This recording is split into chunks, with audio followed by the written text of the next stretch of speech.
Uh, Welcome everybody for the site event of Juridical Commission for Auto Development of First Indian Peoples, Kapash, on human rights in Myanmar. We'll have got an interactive discussion at the end of the site event. And I am with Mr. Senaka Rajapakse. He is from the Polish Myanmar Business Association, and I am the other speaker as Mehmet Şükrü Güzel. I would like to speak about my recently printed book on solving statelessness in Myanmar. My speech will not be on the current situation of what's going on in Myanmar, but it will be a legal approach for the statelessness in Myanmar and the legal solution on that. And Mr. Senaka Rajapakse, with whom I met in last June on the Sri Lanka situation, and we have got a good relation after that, and he is to speak on the deep-rooted and complex issues of Rakhine State and the Myanmar government's efforts to building peace and national reconciliation in the country. We are not at the same point of view in many cases, but this is the important part of the system of Human Rights Council on the dialogue for conflict prevention and peace building. And let me begin then slowly. If anybody wants the PDF copy of the book, and I have sent a petition to the Human Rights Council on solving statelessness in Myanmar, at the end of the site event, please, you can give me your emails and I can send the electronic copy of my book and a copy of my petition. So the main issue, as I mentioned on my situation, is that I will try to make a summary of my petition on the statelessness in Myanmar, and it is not a domestic jurisdiction of Myanmar in other cases. And the interesting point is that other than United Kingdom, Human Rights Council has one of the first responsibles for acting, because as I will mention here, the case is a case of decolonization and treaty obligations coming from the decolonization of Burma at that time, that is Myanmar as today.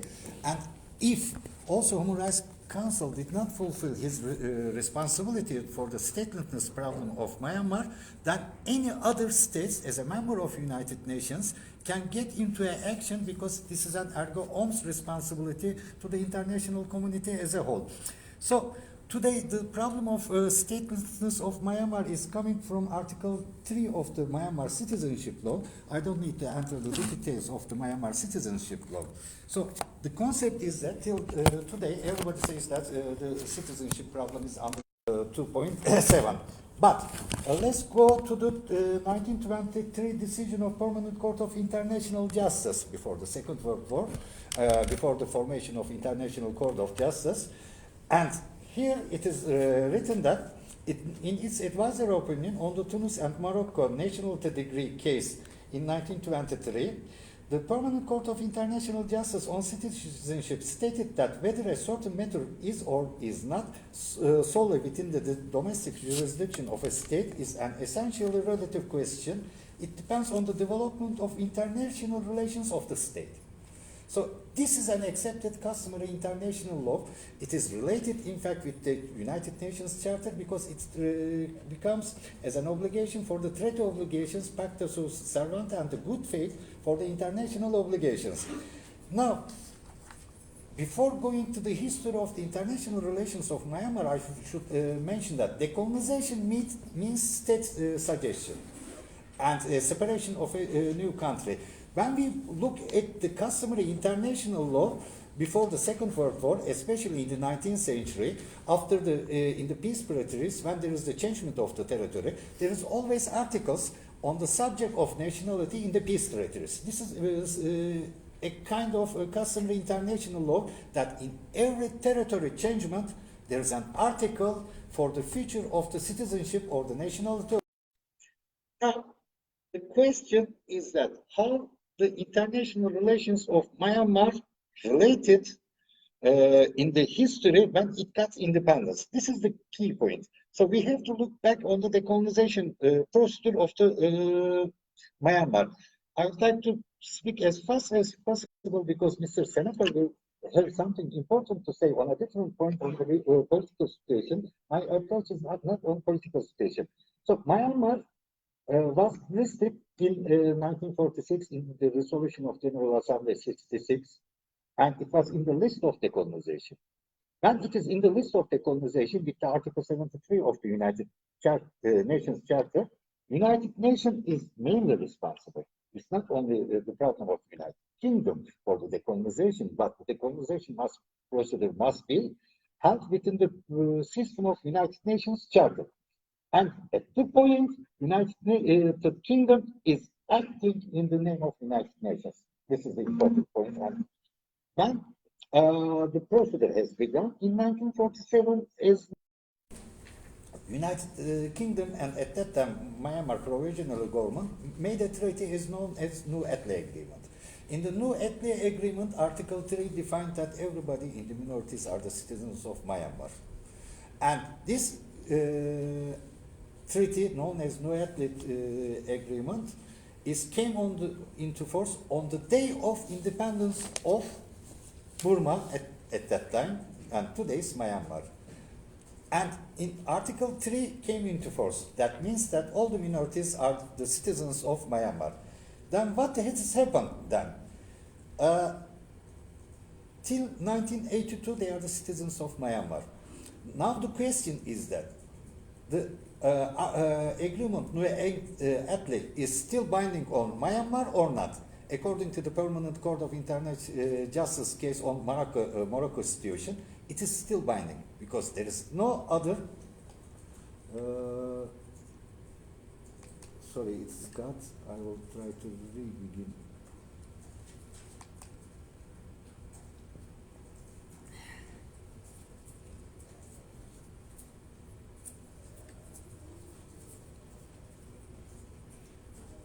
Yes.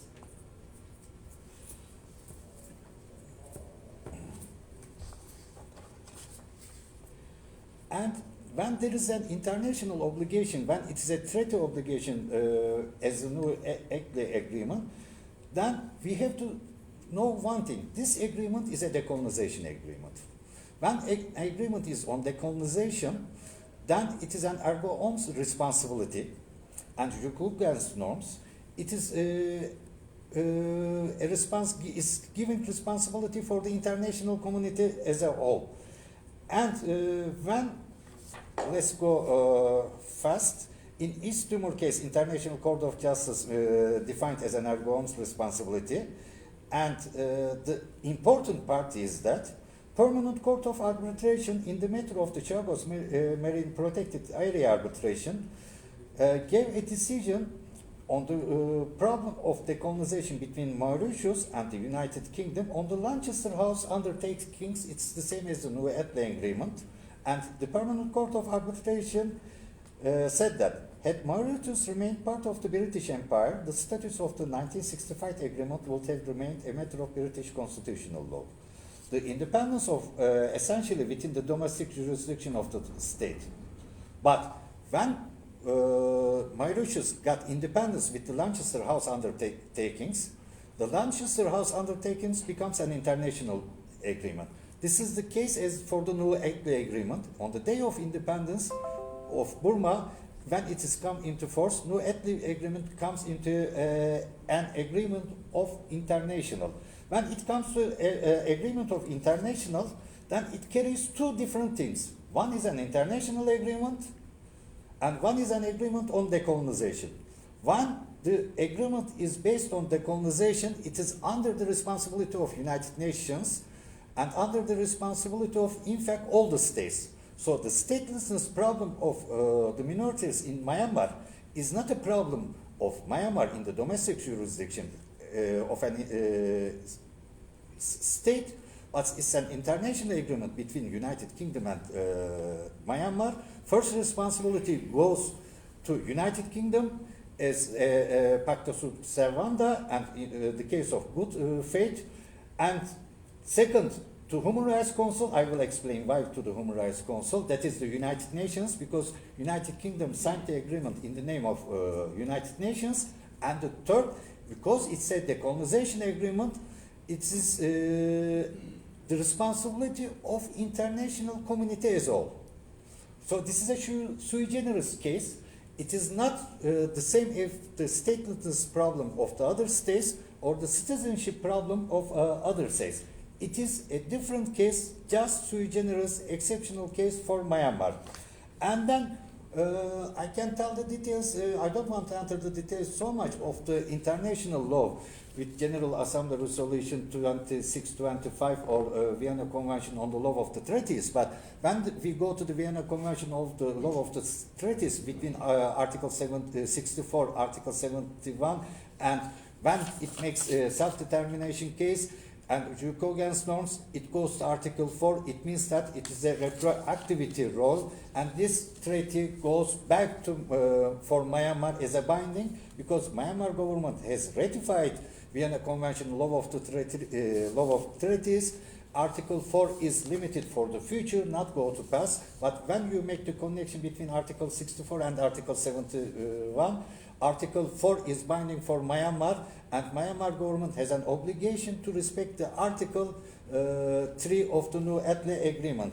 Then we come for the international wrongful acts of the states, the draft resolution, but when it is accepted as a customary international law from now on in the decisions of International Court of Justice, it is defined as the international wrongful act of Myanmar to put the people out of nationality. So the thing is that Article 3 of the 1982 citizenship law is null and void according to the New Atle Agreement. Now I would like to come to the responsibility of United Kingdom, Human Rights Council, and all the states, because in Article 14 of the New Atle Agreement, this is the important case, it is written that should any difference arise relative to the application or the interpretation of the present treaty, and should the contracting parties to fail to settle such difference by direct negotiations, the difference shall be deferred to the International Court of Justice unless the parties agree to another mode of settlement. This means that Article 3, if anything is against acting by the Myanmar government, then it will be between the United Kingdom and Myanmar government to take the case to the International Court of Justice as a binding decision. It is not a domestic jurisdiction. And there is another important thing. United Kingdom has no right to change the New Atle Agreement. I will tell you why. Because New Atle Agreement has an agreement of decolonization and is accepted by this. And Myanmar government become a member state of the United Nations with subject to the Article 3 of the New Atle Agreement. Even United Nations Security Council does not have an authorization to change the New Atle Agreement Article 3. This is openly I can say and I can declare. And if United Kingdom did not take the case to the International Court of Justice, what will happen? Then it comes to the mandate of the Human Rights Council. Because Human Rights Council is the first responsible position for the protecting the rights of the peoples. And follow-up mechanism is an obligation for the Human Rights Council to follow up each case. And this is the follow-up case for the nationality provisions of the New Atle Agreement, that is the citizenship rights of the Myanmar minorities. They should be all citizens of Myanmar. They are not under the definition of Stateless Convention of United Nations. And what will happen if Human Rights Council did not go? Then it will be an international wrongful act of an international organization. I don't want to enter the details how it is. It's in my petition and in my book. But I can say that Human Rights Council has gotten so many decisions on the citizenship, but they calls upon Myanmar government to review the 1982 citizenship law. No, this time they will say that 1982 citizenship law Article 3 is null and void. You have to resettle New Atle Agreement Article 3 as an obligation. And then, what is it? Human Rights Council has not a right to take any case directly to the International Court of Justice like World Health Organization, but has a right to make a demand from General Assembly of United Nations to take the case to the International Court of Justice as a demand, as an obligation in the next Human Rights Council. If in the next Human Rights Council the UN Human Rights Council did not take any resolution to take the case to the General Assembly, it will be an international wrongful act of UN Human Rights Council. And then what will happen if any resolution has not been prepared and it will not be in the agenda of the UN Human Rights Council in March 2019, I have got some dialogue with some states. Some states are ready to give a draft resolution on the first day of Human Rights Council on the problem of statelessness in Myanmar and calls upon to take into the action. If it doesn't pass of the real politics, then there is a right of any state to ask in the General Assembly another draft resolution, maybe in next September, to take into the action to take the case to the International Court of Justice as an Argon's obligation. Before I am giving the stage to Mr. Senaka, my dear friend, I would like to say something to protect Myanmar government from their back bureaucrats. This is an important, and I'm making Facebook Live. I am trying to send a message to Myanmar government to protect the Myanmar government from their back bureaucrats. It is that Myanmar government in 1982, that is not Myanmar government, I tried to separate the people. And the solution is, peaceful solution is based in Myanmar, and reconciliation is that the bad bureaucrats tried to use the doctrine of state continuity that the Baltic state has been used after the First World War, when the Baltic states were the member of League of Nations, and they did not recognize what has happened to Baltic states by the Soviet Union. And it comes into the effect of the citizenship, all these things. But Myanmar government tried to use this concept of state continuity doctrine, which opens a Pandora box to legitimize separation of Myanmar government, because Baltic states were the member of League of Nations under the intertemporal law. It is a legal background with the League of Convention of the League of Nations. But when they prepared Article 3 of in 1982 citizenship law, they put the critical date of the first Burma English war, and they said that the people origin before this war are my citizens. Then they say that I try to use an intertemporal law, but at that time Conquest has a legal right. I can give the example. Kingdom of Burma conquered the Kingdom of Arakan just some 70 years ago, when Conquest is a legal right. If Myanmar government used the state continuity theory, which is a false theory, it legitimizes the formation of Kingdom of Arakan. They are opening a Pandora box. They are separating by themselves, and I am trying to protect Myanmar government because they've got bad bureaucrats, and it will make much more conflict. But we are here for reconciliation, trying to find a solution. What I will say is that the decision of International Court of Justice is a binding decision for the citizenship problem of all the minorities in Myanmar. They are not stateless. 1947 Article 3 New Ethnic Agreement is binding. First, United Kingdom should go to the International Court of Justice. Second, Human Rights Council should go to the International Court of Justice. Third, if not any state member of the United Nations can go to the International Court of Justice. And the last thing is that even United Nations Security Council and United Nations General Assembly has no right to change Article 3 of the New Ethnic Agreement. Thank you very much, and sorry if I take your time. Here, No, Mr. Senaka. Thank you. Thank you, Doctor. And my name is Senaka Rajapakse, and I am Polish Myanmar Business Association president. Lives in Warsaw, Poland. It's really good time and high time to talk about Myanmar and its problems. And I am going to tell some historical things and the current government and what they are doing and what is going to happen, maybe. So, gentlemen, at the outset, I'm going to start something that's very important to tell a little bit the history. So please allow me to pay tribute to late Dr. Kofi Annan, former Secretary General to the United Nations, who had contributed tremendously towards our efforts to find lasting solution to problems that were jeopardizing peace and progress in Rakhine State.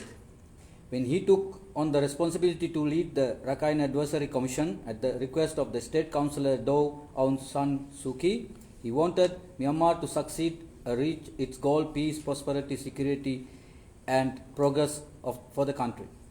The Commission's recommendations are welcomed by all as important step for lasting peace and development in Rakhine State. The people of Myanmar will always be grateful for his invaluable support and wise counsel in the country's democratic transition. We should learn from his way of solving conflict in peaceful manner with constructive and caring approach. Addressing the deep roots and the complex issues in Rakhine State was a fundamental and crucial part of Myanmar government effort to building peace and national reconciliation in the country. In May 2016, within just 2 months of taking the state responsibility, the government established the Central Committee for Implementation of Peace, Stability and Development of Rakhine State. Soon after, on 5th September 2016, an advisory commission on Rakhine State headed by Dr. Kofi Annan was established.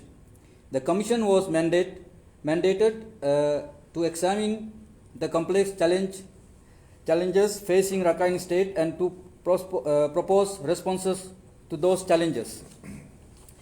Barely a month later, in 9th October 2016, a religious extremist terrorist group called Aqwa Mul Mujahideen, later became Arakan Rohingya Salvation Army called ARSA, in the short name, launched its first attack on 3 border police posts in northern Rakhine State. The attack was premeditated and well organized, causing death of 13 security personnel and other civilians. Their goal was clear to incite violence and attract international attention of the issue at the time when the whole world was welcoming our peaceful democratic transition. The Advisory Commission submitted its interim report on 16 March 2017, which addressed some of the most urgent challenges facing the state, including the immediate security concern following October terrorist attack of police post. The government had made public endorsement of the report and its willingness to implement the recommendations. On 24th August 2017, the Rakhine Advisory Commission presented its final report to the government of Myanmar. The 88 recommendations aim at the establishment of lasting peace, stability in Rakhine. The challenges are daunting, multifaceted and required multitasking, but we welcome the report and the desire to carry on the task, implement the recommendation in good faith to fullest extent within the shortest time frame possible and consonant with the situation on the ground. In the early hours of 25th of August 2017, just a few hours after the Mr. Kofi Annan handed his final report, ARSA launched premeditated, well-planned and coordinated, simultaneously armed attack on 30 border guards posts and 1 army battalion headquarters in the northern Rakhine. The attack caused death of dozen security personnel as well as many innocent civilians. ARSA has also brutally killed over 250 non-Muslims, ethnic minorities in northern Rakhine since October 2016. On 25th of August 2017, ARSA massacred 100 Hindus, which was well documented. The ARSA attack triggered predictable and logical response of Myanmar security forces to protect the life or property of every citizen, resulting in the subsequent mass displacement of people. These are plain fact, nothing but the truth. But these facts were conveniently discounted or ignored the mainstream media. The violence attack were not coincident. ARSA terrorists and their foreign masterminds knew too well that the Myanmar security forces would respond to their attack with full force. They must also had anticipated exodus of people from northern Rakhine to Bangladesh. These events were well planned and executed with the support of foreign terrorist organizations. The present grave humanitarian problem and the untold suffering of the innocent civilians of the all communities in Rakhine State were carefully calculated, instigated and created by ARSA. Their objective was to undermine the Myanmar government's commitment to effort to find lasting solution through the speedy implementation of the Commission's recommendation and to elicit maximum international pressure on Myanmar to achieve their political goals. Our gathering here today could have been different. One had there been no terrorist attack. It could have been happier occasion to stop taking the implementation of Rakhine Advisory Commission or an intelligence pledging conference to help poverty alleviation and socio-economic development of all communities in Rakhine. The provocative terrorist attack on the of October 2016 and August 2017 have affected the course of our earnest endeavor of build a peaceful, fair and prosperous future for the people of Rakhine. But nothing shall stop our determination to, the Myanmar government, determination to continue their effort to achieve their objectives. We share deep sympathy and concern of for the all displaced persons, friends, especially women and children. We believe that we will be able to solve the issue within their neighbors of Bangladesh if they work together amicably in the spirit of good neighborliness. We have the government of Myanmar reach out Bangladesh by sending ministerial delegations. The Myanmar have invited Bangladesh Foreign Minister Mr. Mohammed Ali to Myanmar early this month. During his visit, the two sides agreed, among others, to deliver on commitment made to speed up implementation of bilateral agreements on repatriation and to set up hotline between two countries at the ministerial level. Within 2 months, between November 2017 and January 2018, the Myanmar government signed 3 documents with Bangladesh to facilitate the repatriation of verified persons who crossed over to Bangladesh following the ARSA terrorist attack in October 2016 and 2017 August. According to the agreement on physical arrangement for repatriation, the process of repatriation was scheduled to have commenced on the 23rd of January 2018. In line with these bilateral agreements, Myanmar made arrangement with Momentum for repatriation of verified displaced persons. Myanmar have been ready to receive the first batch of verified returnees since 23rd January. In February, the Bangladesh has provided us with list of 8,032 people without signatures, fingerprints and proper photograph, and more importantly, without the proper forms agreed by the two sides. Despite difficulties in verifying due to advocate information, the Myanmar government managed to verify 3,952 as of 23rd August 2018. The Myanmar also ready to receive a list of over 1,200 verified Hindus and Muslims that they shared with the Bangladesh. But Myanmar have yet to receive a single returnee despite our repeated requests for their repatriation. We call Bangladesh, the Myanmar government call on Bangladesh to fulfill its obligation in accordance with the bilateral agreements to allow without delay the return of verified person who consent to return Rakhine state voluntarily. Actually, my letter, I can tell you some more things which we this evidence, this discussion was produced and shown and given to UN mission in New York, in USA. Thing is now, look, the problem. I am coming from Sri Lanka. So right after the war, now our leaders are asked to come to the International Court of Justice. So similar things is happening in Myanmar. You know what?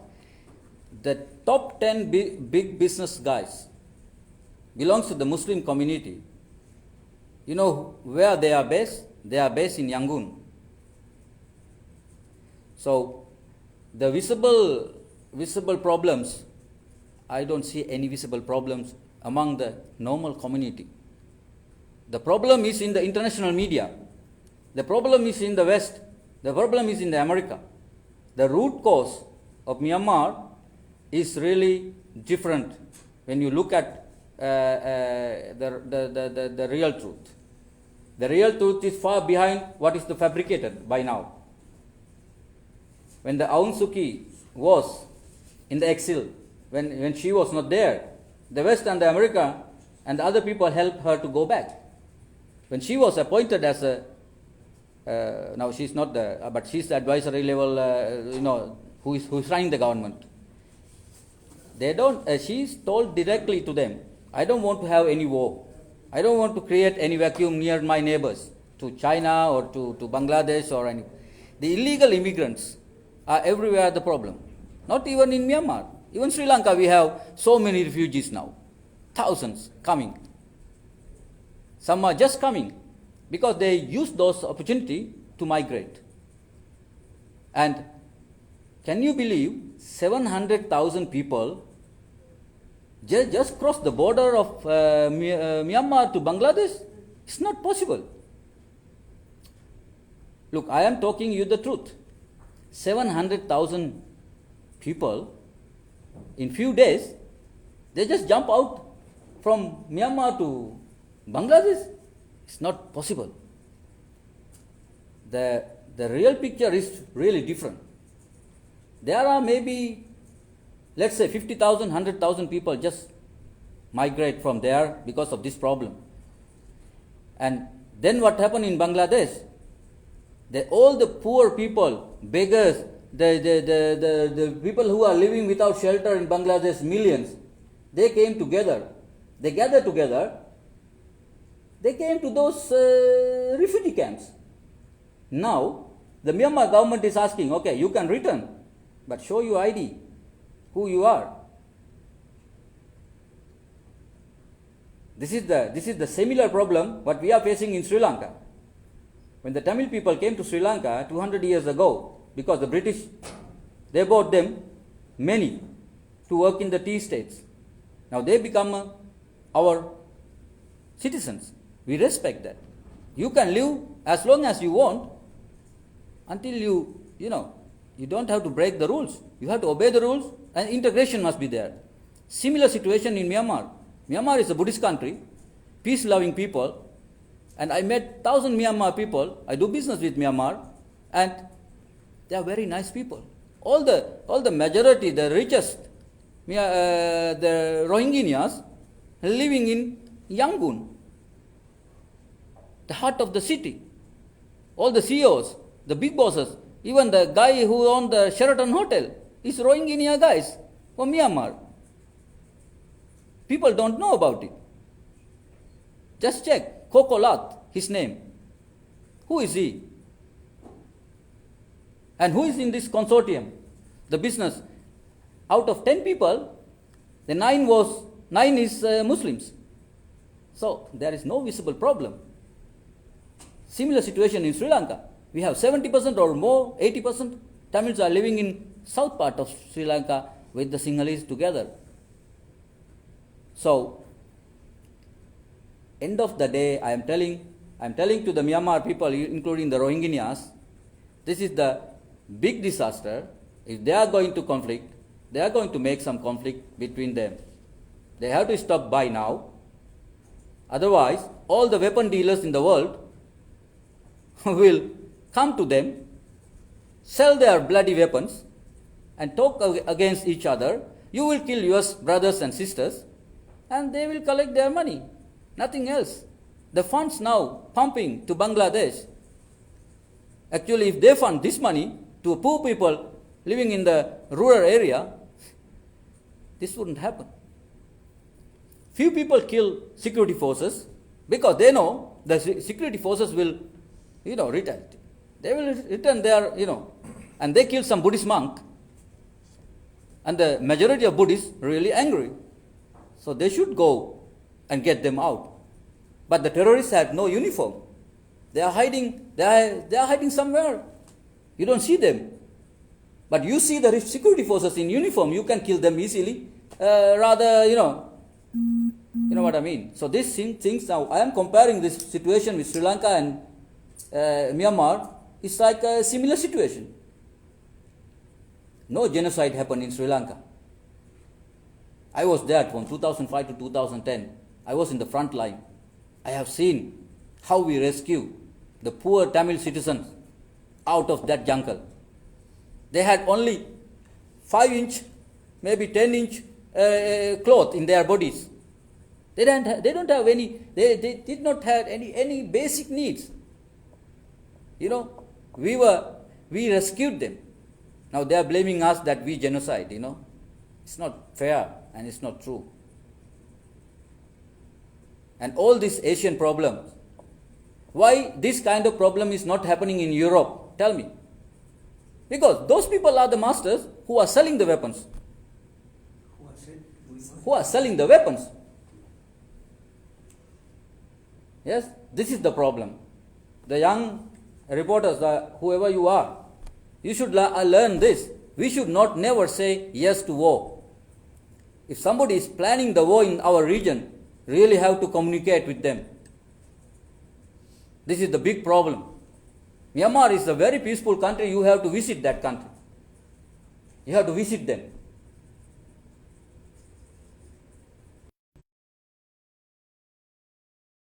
And they were telling a lot of stories. I asked the moderator here, Madam, have you ever been to Sri Lanka for last 5 years? Tell me. No, I never been to Sri Lanka. How come you fabricate this story here? You are fabricating this story here. You are collecting money. You have an NGO. You are living in a luxury life here. Have you ever built a school there? Have you support giving some school books to the children? After all this doing, come back to us and tell, okay, that's happened. You never had seen how they destroy the Tamil Tigers, how they destroy the roads, bridges, schools. Who died? The young generation who is our future died in this bloody war. And we should not this happen. We should not help this happen in Myanmar. We really have to look this problem in serious matter. And I'm very happy. I want to thank you, my friend, to invite me for this session, because somebody has to tell the truth. And Myanmar people, they don't have anybody in the Myanmar here, in the UNHRC, to protect their country. I see these two girls are here. I think they are from Myanmar, because are you from Myanmar? Yeah. Yes? So, Minglabar? No? So are you born here or? Thank you very much. You have to confirm, right? Yes. So, no, I just want to ask, because I see that two girls from Myanmar is definitely. But are you living here? No, we come from Myanmar to listen to you. Thank you very much. Wow. Look, if I say something wrong, you have to tell me this. I think you are saying everything wrong. Wow. Whatever you are saying is just whatever government is saying. I'm not sure whether Can you use microphone, young lady? I think you Microphone? need microphone. You No. hear me. For according. This is for not the good to know Facebook. your side. So I think Yes, press button and then. whatever you are saying is completely opposite to what's happening in Burma, and you are representing government, as you are saying in your statement, our initiative, our peaceful, and when you even explicitly describe our women Myanmar government, so I don't know what is your intention to do such No, actually, false look. event here Mhm. and such false narrative to bring in this UN, and it's obviously you are not Burmese and you are not in Myanmar, and I don't understand Why I am your here. motive and your initiative to really create promote a false prejudice, which Mhm. is completely 100% false, whatever you said, which is all military So or you- government narrative, y- and this is wrong thing to do.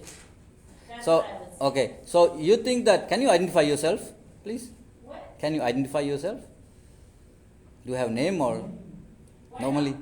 My name is Wei Wei. Why not? Okay. So you are from Myanmar? Why not? That's why I'm here. Ah, Otherwise, I don't need okay. to come here. So look, I have nothing personally against you or your community or Rohingya or the government. In What that I am case, saying you is, don't- you have no right to bring false factual. So, please tell me- factually false narrative to this council where we should be discussing the truth and the reality of the. so the tell me situation. what is your what I have told something wrong. Please tell me. Whatever you said the whole thing is completely The wrong. whole- Please go and read Fact Find, International Fact Find, Independent Fact Finding Mission report, okay? This is what I have to say. Nothing else. Yeah, but the real snake you don't see, my dear. We live in Burma and we know everything and we've So, been there for are you going to tell me that discrimination is happening to Muslim in Yangon? discrimination is happening everywhere in the country, not only against Muslims, Uh-huh. but also many minorities, okay? It's happening, but I have never seen because I have with the Because I you're have not, I've you're been not there, you're not Muslim, or you're not minority, can I- but you are nobody and Can you I are- add something? Because of the thing is that our main problem here, solving the statelessness problem in Myanmar, this is my book, but unfortunately the citizenship law of 1982 is based on discrimination and racism. I mean, this is the Pandora box which is a danger and the bad bureaucrats of Myanmar. I would like to add something to my speech because when it is the Nuetle Agreement is a decolonization case, and when you take the cases of International Court of Justice, then there is the obligation comes for the international community as a whole not to recognize as legal the consequences of the citizenship law of Myanmar and their statelessness for the international community as a whole. We don't need to explain, I don't know what these gentlemen are making the statement here. You can go. Look and here, stand in This is Burma. a The- place for Reality is dialogue. very Please obvious. stay. Look, And you This is can- a we place are for not dialogue. talking about Instead somebody's of again. explaining myself what is happening in Myanmar right now, it's better you all, when you read International Fact Finding Mission report, which is So, credible, which is independent. Why don't you join hand with us? We are trying to solve the problem of Myanmar. We are not paid from anybody. You have And no I think right it's to. been made clear over the past day by the 440 pages that's been published by the International Fact-Finding Mission, Uh-huh. the situation in Myanmar. It's a very credible report, and I encourage you to have a look at that report, particularly the part where it talks about the nationalism that is rising and the dehumanization of the Rohingya population in Myanmar. Uh-huh. And the report is very clear in terms of what has happened, and they have called it a genocide, crimes against humanity, and war crimes that is taking place, not only to the Rohingya, but throughout to all of the minorities. You mean the- I highly encourage you to have a look at that report.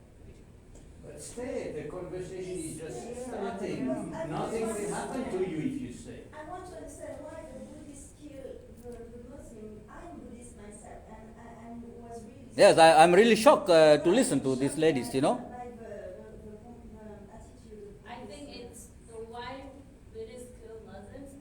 We don't see, okay, we don't see the Buddhists killing Muslims. We see people killing each other based on okay. prejudice, injustice, impunity, and long-term divide and rule policy. This is what we have to fix. But So I think our conversations in this, with this regard, and will not end in the next 15 minutes, right? I really encourage all of you to really go to the Burma and talk to people from all communities and try to study more. And this is all of our responsibility to kind of, show our but stand on the justice and truth. not but the if you are telling that Buddhists are not killing the other people, so who is killing whom? It already makes sense. I don't need to argue with you here, when you are bringing entire false narrative, propaganda, prejudice, which has been promoted by the government, representing government here. I don't need to argue with you, and you have no right to represent our people in Burma. Look, I am not representative of government.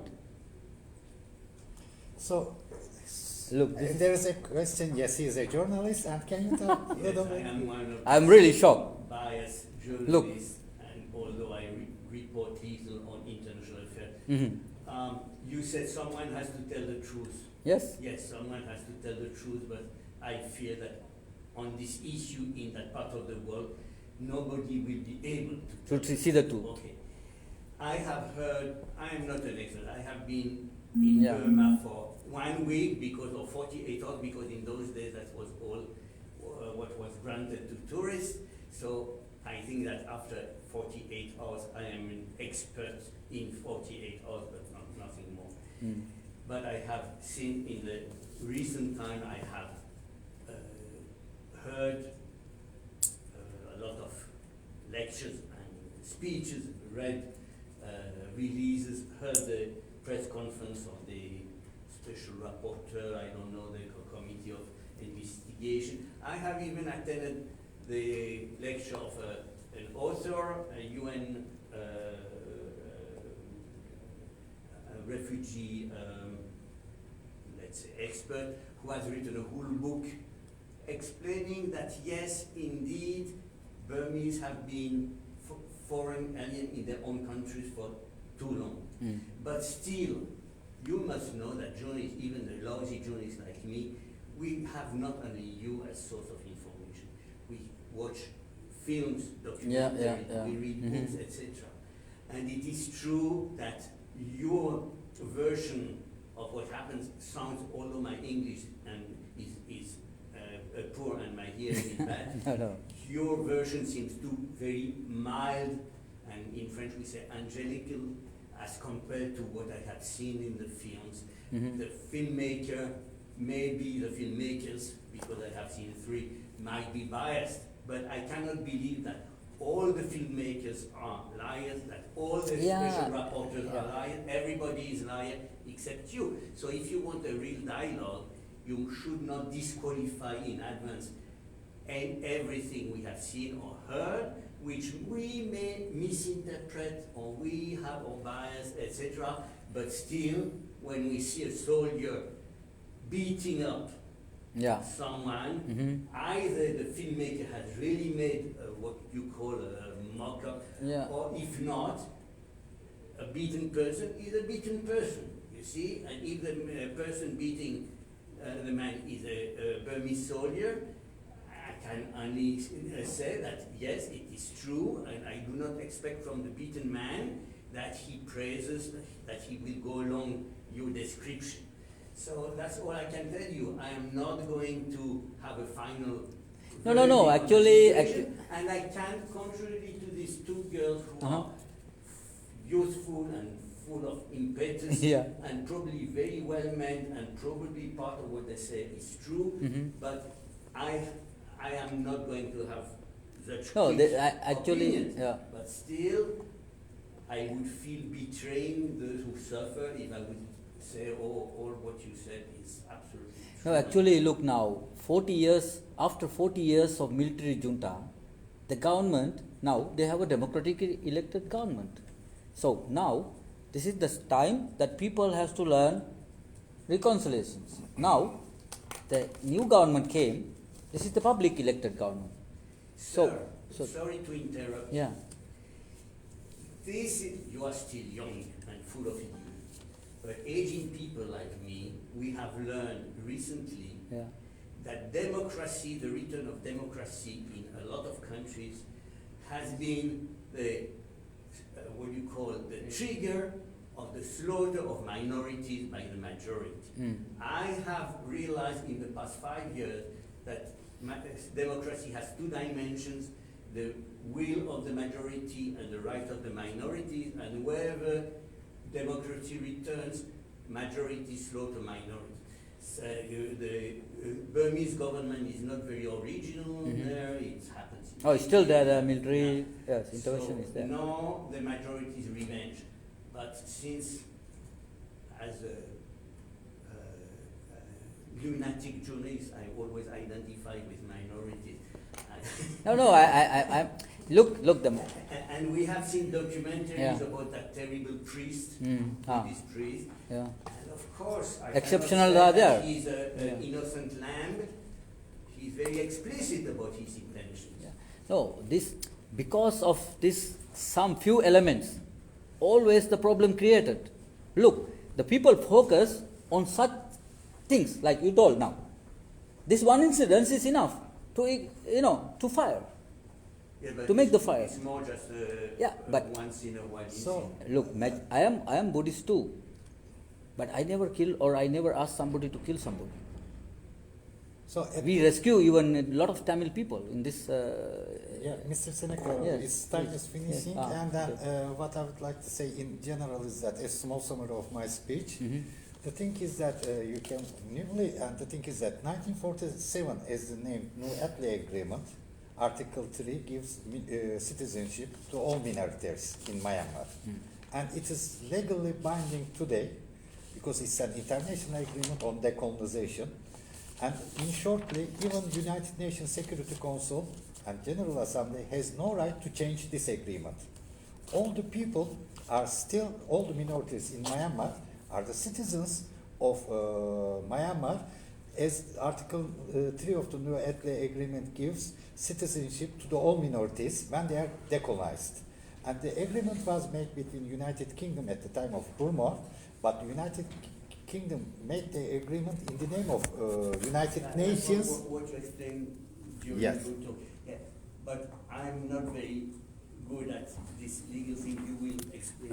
I'm going to Yeah. conclude now this But one, the and thank last you very thing much I for will watching. tell is that It was a topic about the Myanmar and International Court of Justice genocide in decision on Myanmar. Palestine Thank you. wall in the occupied territory, they say